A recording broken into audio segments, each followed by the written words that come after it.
worry about additional panic attacks or their consequence. So there's this future anxiety about it coming back. A significant maladaptive change in behavior related to the attacks, that is, behaviors designed to avoid having a panic attack, such as avoidance of exercise or unfamiliar situations, not going anywhere, not doing anything, quitting your job. I mean, just things like that. The disturbance is not due to the effects of the substance. So if you have all of that, then you have a panic disorder. Watch this. No, not again. Why does this always have to come out of nowhere? I can't catch my breath. My hands are shaking. My heart's definitely going too fast. My pulse is too high. My pulse is definitely too high. I wish someone was here. Yeah, probably. Why do I feel so heavy on the chest? Symptoms of a heart attack again? Chest pain? Normal. Yeah, that's it. Definitely having a heart attack. And here I am in my muscles so tight. Where did my leg go? Feel my leg. This is so. Just feels like I'm on the other side of the room. I'm looking at myself. Completely unreal. I really don't know. I think I'm going to be sick. I wonder if this will help. This will calm me down. This is not a good. Shouldn't be smoking. I'll take some. Just in case. I overdose. Probably overdose. Why is everything so loud? My head's going to explode. Am I going crazy? My phone is controlling do something stupid. I hope no one sees me. I really don't feel well. Am I dying? Wait. I know this is a panic attack. My brain just messed things up and triggered fight or flight at the wrong place and the wrong time. Okay. Just going to lie on the couch, clench my fist, and it'll pass. Always does. Nothing bad ever happened. Just breathe, relax, calm down. I really wish someone was here. Do I? No. They wouldn't understand. How would I even explain? This has no particular reason. I'm so tired. I don't want anybody to see me. What if I get a panic attack in public? Everybody will be looking. No. Yeah, I'll stay. It's safe now. It's safe.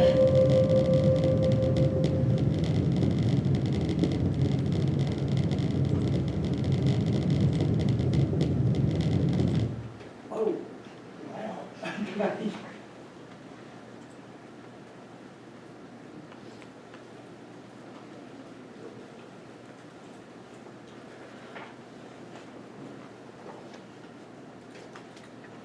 Okay, so you saw that there was all that self-talk in her head. I mean, there's what she's saying, but then there's what she's thinking. And so what they were trying to communicate with that clip is how you have all these self-talk things. It's not going to happen yet. This is not happening. I wish somebody was with me. And then all of what they're doing. So it just reached a peak, and they tried to create it dramatically by getting the loud and just kind of rumble until she finally had to ball up on the couch and tell herself it was going to go away. I'm always safe. It's not going to happen again. I know it's okay, type thing. All right. This diagnosis depends on detailed clinical assessments. You can see you got all those symptoms. You can probably find those out, but then you would have to get into their background about what are they doing. Because that other thing about maladaptive behaviors, for a month or so, that piece you could not figure out necessarily unless you talked about what have you done, how long has this gone on, what are you doing now. You really have to know something about them. No specific lab tests are available. Medical workup to rule out the conditions. It's the same old stuff. Up to 35% of the population have a panic attack each year, but not a panic disorder. Okay, panic disorders, when it's repetitive, recurrent, keeps coming back, you've got that level of dysfunction. Okay, psychosocial treatments of panic disorders, cognitive therapy, behavioral therapy. The cognitive piece helps the patient reframe the catastrophic thinking and expectation of panic. So they actually think bad things are going to happen, and you have to help them rethink how they think. They often pair that with relaxation training. Behavioral therapy is desensitization to panic symptoms paired with relaxation training. She almost may have had that. It doesn't really say, but she did self-talk, she did calm herself down, she did sit on the couch, and she was telling herself that she was going to be okay. So that would almost be part of a relaxation technique, is sitting still, getting there, calming yourself down for that. Family and insight-oriented therapy are often used as adjuncts because the people around someone with a panic attack, don't you think that would unnerve you? I mean, if that was an expression in the middle of just ordinary, let's say you're working with somebody who had a panic attack and you didn't know they had a panic disorder, it can be very frightening. So family can help people gain insight into behavior in that moment, and it is a good thing to look at. Therapies. There are therapies that can be supportive, again, the SSRIs, tricyclic antidepressants, and high-potency benzodiazepine, clonazepam. So you see there's kind of a range of things used. Second lines are benzos and MAOI inhibitors, and then adjunctive would be propranolol, clonidine. Both of these are kind of to shut down sympathetic symptoms that a person might have and help them not be so anxious. Okay, agoraphobia. That's kind of one that we all hear about and know about because it's unusual. But these people, okay, the criteria: marked fear or anxiety about 2 or more of the following 5 situations. So you've got 5 situations and they have to have big fear or anxiety about 2 of them at least. Using public transportation, won't ride on a bus, won't take a taxi. Being in open spaces like a marketplace or even a bridge. Y'all walked across the Brooklyn Bridge in New York City. Well, this is kind of like massive humanity. The people walk across from Brooklyn and it's huge walking trails, bikes, people everywhere. It's kind of like a marketplace. Being in enclosed spaces, shops, theaters, or cinemas, standing in a line or being in a crowd. Okay, that would bother them. Being outside of the home alone, that would not be something they want to do. So they have to have dysfunction, marked fear, anxiety, about 2 of those at a minimum. Okay, here's the usual other stuff. The individual avoids the situations because of thoughts that escape might be difficult or help might not be available if panic-like symptoms develop. So they know that when they get out there, they're likely to freak out, just to use a colloquial term, but they're afraid they won't be able to find a way to get away from it, or that there won't be anybody around to help them. So that's the fear that keeps them from actually going out. So the avoidance is for that reason. The situations are actively avoided, require the presence of a companion, or are endured with intense fear or anxiety. I don't really know anybody who has ever asked me to go with them. You know, where I thought it was that they can't go anywhere or get out of the house unless I go with them. I don't really know that, but that is one way an agoraphobic will function, is that somebody will be with them. That is the crutch. That will be the escape person, the person helping get out of it. Again, the situation and response is out of proportion to the actual danger posed, not due to another medical condition, and it has to have been present, fear, anxiety, or avoidance, 6 months or more for an adult. Just a note here, agoraphobia is now diagnosed irrespective of the presence of panic disorder. It can coexist with panic disorder diagnosis. So it's possible that they would be diagnosed with panic disorder and agoraphobia, because that's a specific one. That's a specific panic disorder that has a name, okay, and behaviors attached to it. Okay, now let's look at the most common one. This kind of wraps up the anxiety disorder, this first piece of what we're doing here. Generalized anxiety disorder. You see this a lot. You heard them last week calling it GAD, just generalized anxiety disorder, the GAD-7 assessment. You'll hear GAD a lot. Okay, what is it? Characterized by excessive anxiety and worry, apprehensive expectation. That is to expect to be worried. Occurring more days than not for at least 6 months about a number of events or activities such as work or school performance. Theirs tends to be wide-ranging. It's not in the marketplace. I mean, you could be agoraphobic and have a generalized anxiety disorder, but theirs is about a lot of things. The economy, the government, school, the city, next-door neighbors, everything is food good. I mean, just a lot of stuff. The individual finds it difficult to control the worry, and they have to have at least 3 of the following: restlessness or feeling keyed up or on edge, being easily fatigued, difficulty concentration or mind going blank, irritability, muscle tension, sleep disturbance, which is a lot of things, falling asleep or staying asleep, restless or unsatisfying sleep. It causes significant distress, and it's not attributed to a substance, medical condition, or mental disorder. Okay, let's look at, then we'll talk about treatment for this one.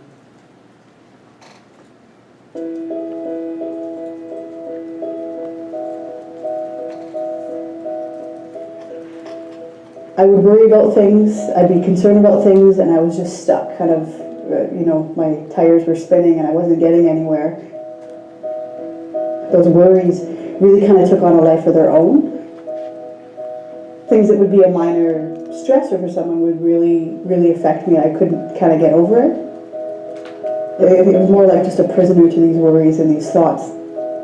And I didn't necessarily know to give it a name, that it was an anxiety disorder, that I was struggling with anxiety, that there was something that could be done about it. I thought that was just life and how life was, and I just wasn't as good at coping with it as other people. My name is Tasha, and I have generalized anxiety disorder. Generalized anxiety disorder is a condition where people are really dealing with lots of intense worry that really interferes with their day-to-day functioning. Most people with generalized anxiety disorder worry about a number of different themes. They might be worried about financial difficulties. They might be worried about bad things happening in the future. Often a focus is worry about health or safety of family members or loved ones. I had some very specific concerns about my little brother's health. I had a younger brother, and I was always imagining and worrying about him getting hurt or being killed, and all these elaborate stories in my head that I used to run through. And you get stuck. The worry it takes over. You're prisoner to the worry.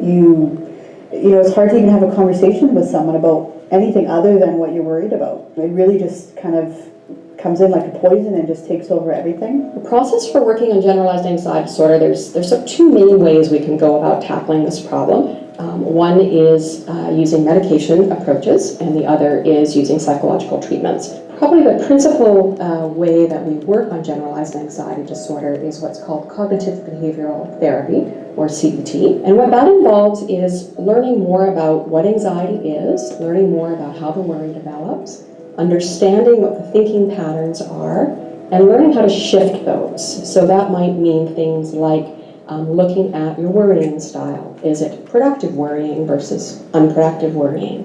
If it's unproductive worrying, how can we move that towards a more problem-solving focus?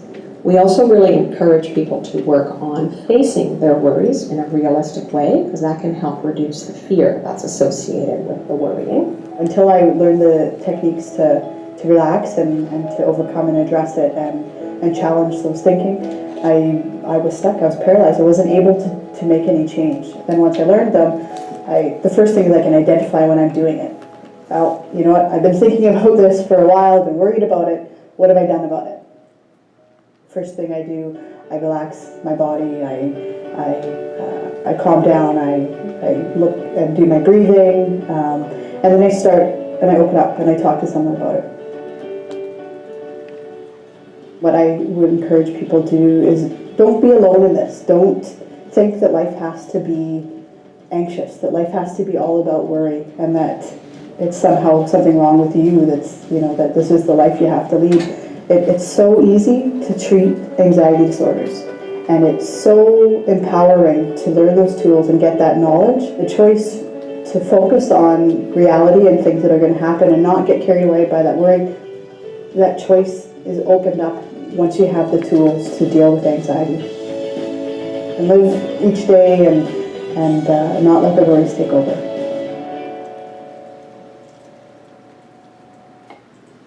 What I want to tell her is if I had twins, I think it's probably more normal than not, because she had those two at one time, but not to make fun of it.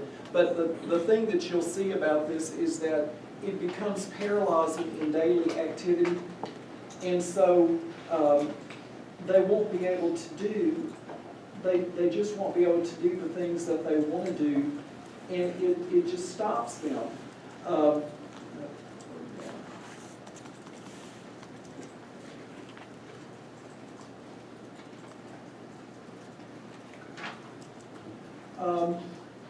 You'll see this with a lot of your patients who have a number of medical disorders, and they won't seem to be compliant. And a lot of times we think that non-compliance is they just don't care, they don't want to do what I say. It kind of becomes contentious, and it's taken as an affront to what you're trying to do for them.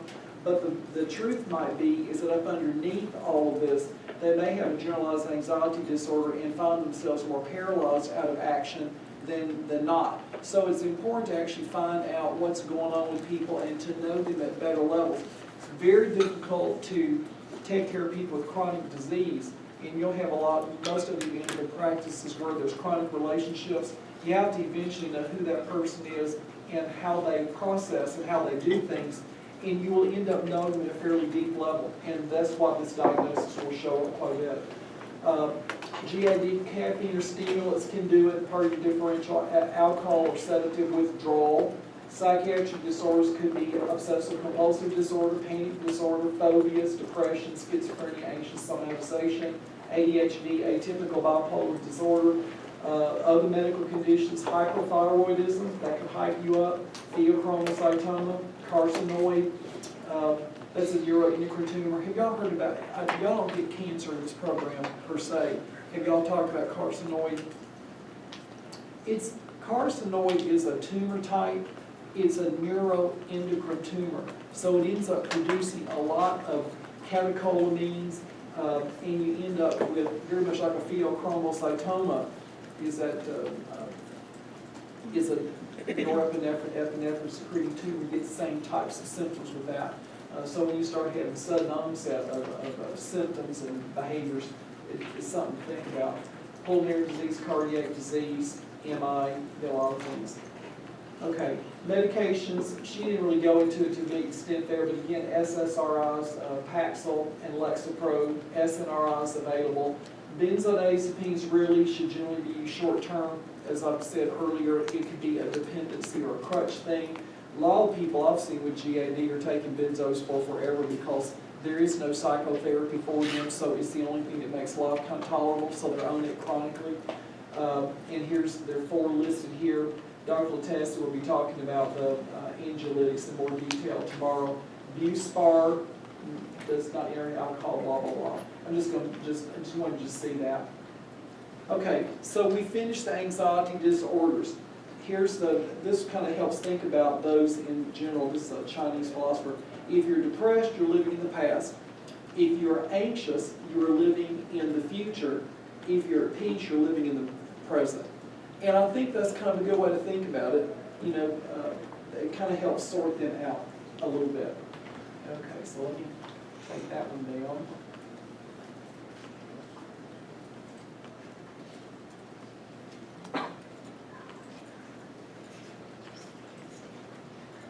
I love this picture. Obsessive compulsive disorder actually got moved into its own chapter. There's a series of obsessive compulsive disorders. They used to be kind of batched in with the anxiety disorders in the DSM category, so it's kind of its own thing right now, so I kind of put it on a different slideshow. But we're going to look at obsessive compulsive disorder. We're not really going to do the relateds. Here's what's now grouped over in this category. Obsessive compulsive disorder, we'll look at that. Body dysmorphic disorder we're actually going to look at on Wednesday because there's a group of psychiatric disorders that are somatic. They're somatic related disorders where they're body image, body things. So we'll look at body dysmorphic disorder then because I've got other somatic things, Munchausen syndrome, you know, people who malinger. There's a lot of different diagnoses that it fits with. Hoarding disorder, if you watch TV at all, you've seen the hoarding episodes. Have y'all seen those? Is it not? I'm always fascinated by it, and so I'll just watch and like, why are you holding on to this? And it's at a place where I'm a keep everything out of the way type person. So when I see that, I get the anxiety disorder to look at what a hoarder has done. It drives me. I can't stand all that stuff. Trichotillomania, hair pulling disorder. You see that people just pull hair out. Excoriation, skin picking, that's another one. Then substance medication-induced obsessive-compulsive related disorders, obsessive-compulsive related disorder due to another medical condition, then other specified obsessive-compulsive related disorder. So the ones you'll probably end up coming across a little bit, excoriation, trichotillomania, those are interesting. Hoarding, they don't usually come out. They usually are in. You have to have a family member bring them out. You know, they're not usually out there. Obsessive-compulsive, you'll see. Okay, so what is it about obsessive compulsive disorder? Okay, it's characterized by, obsessions, compulsions, or both. You have to have obsessions. It's a distinction though. In obsessive compulsive disorder, you have to have obsessions, or you could just have compulsions, or you could have both. They're kind of interrelated, so we'll look at it here in a second. The obsessions or compulsions are time-consuming. They, for example, take more than 1 hour per day, or they cause clinically significant distress or impairment in functioning. They are not attributed to physiologic effects of a substance or another medical condition or other psychiatric diagnosis, the same old rule-outs that we always put out there. So you have to have obsession or compulsion. They have to take a lot of time, and they're saying about 1 hour per day. Okay, so let's look at what obsessions are. What are obsessions? Obsessions are recurrent and persistent thoughts, urges, or images. So it's something you keep thinking about. Nobody will know that you're having an obsession. I mean, you're just sitting there, how will they know? Or it can be an urge. You have to fight the urge to go do something, like that man snipping the grass. Can't stand it, I'm going to do it. Okay? Or images that people will have in their mind that are experienced at some point during the disturbance as intrusive and unwanted. Recurrent persistent thoughts, urges, or images that are intrusive and unwanted. They're coming into your brain, you don't want it. I don't want to think about that. I don't want to have that urge. So there's this inside tension. It's showing up and they don't want it, but it's still showing up. And they can't make it go away. Individuals attempt to ignore or suppress such thoughts, urges, or images, or to neutralize them with some other thought or an action, for example, by performing a compulsion. So the obsession is in the brain. Okay, it's a thought, it's an urge, or it's an image that you keep envisioning doing something to your hair. You know, let's just say you're a woman, so doing something to your hair. It just comes, it comes, it comes, and you don't want to do that. It just comes and comes until finally maybe you'll do it. Okay, you just keep it so it'll go away. Okay. Compulsions are defined as repetitive behaviors. We all know about hand washing, ordering, checking, touching doorknobs, and all this stuff. Or mental acts. Mental acts. Praying, counting, repeating words silently. So an obsession, recurrent and persistent thoughts, urges, or images. Compulsion is a repetitive behavior or a mental act where you have to do something in your mind. And they feel driven to perform in response to an obsession or according to rules that must be applied rigidly. They kind of have a way that stuff has to be done. And it has to be done that way every time. And that's the rule, and don't you know, and I'm going to do it that way every single time. The behaviors or mental acts are aimed at preventing or reducing anxiety or distress or preventing some dreaded event or situation. It's kind of like if I don't have all of my books spread up on my desk. This is what I like stuff just in a certain way. If you were to come to my office and start moving stuff around, I would inside begin to get a little bit anxious because I don't want you messing with my stuff, number one, but it's not that, it's just it's beginning to be disordered and it would start to grate on me, okay? I just know this about myself, you know, I can't study for a big test unless my space is cleaned out.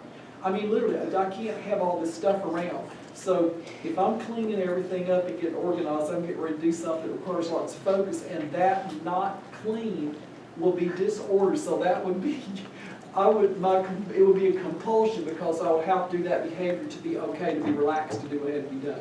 Okay.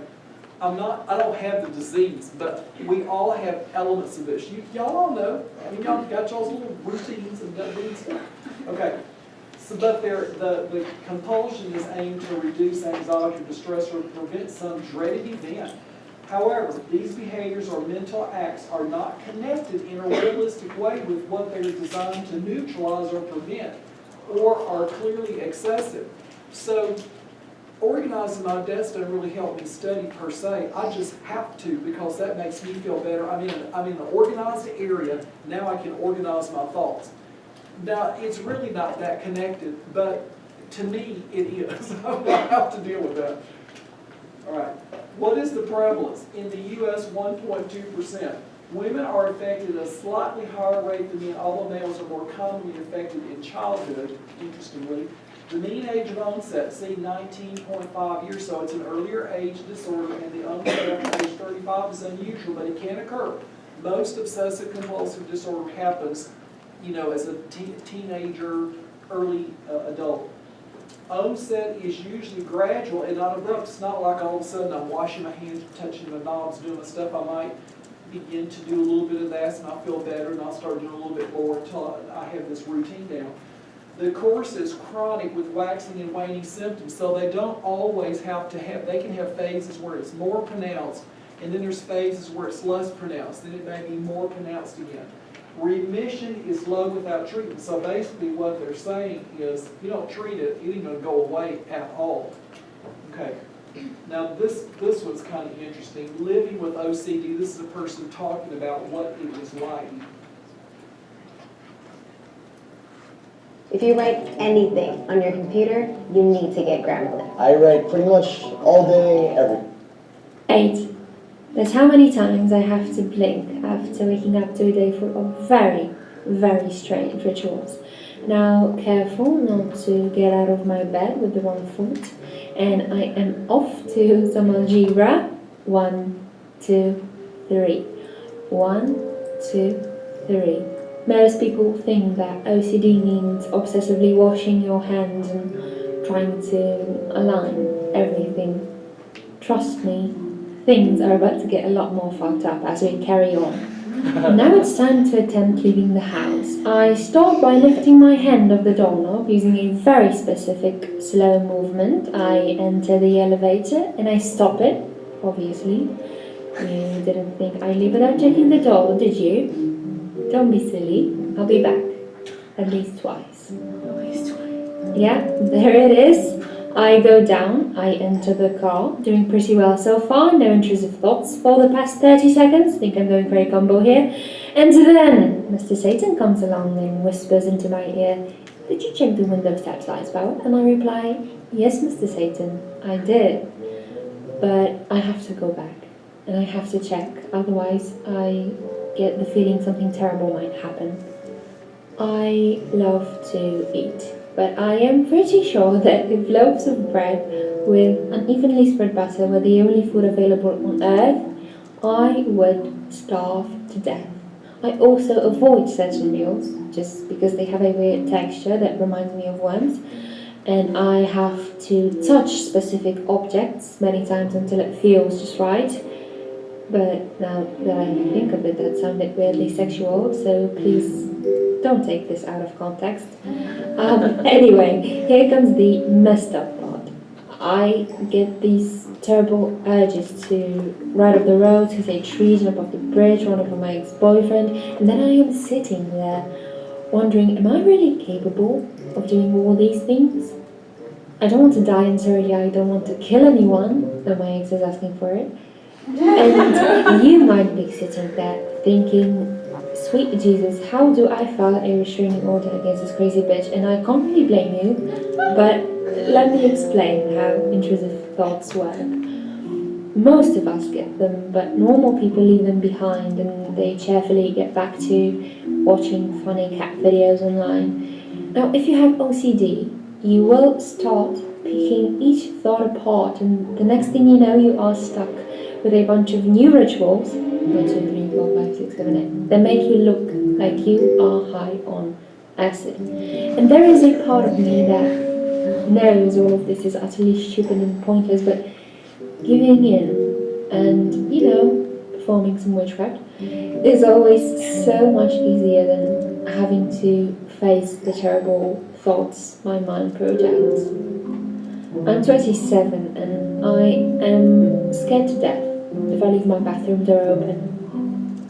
I'd really like to be in charge, but at the end of the day I know I just can't stop. Okay, that's actually pretty good. I love her. You would think that England had more mental disorder because most of our videos have had English accents. I don't know why they do. They just got the best ones.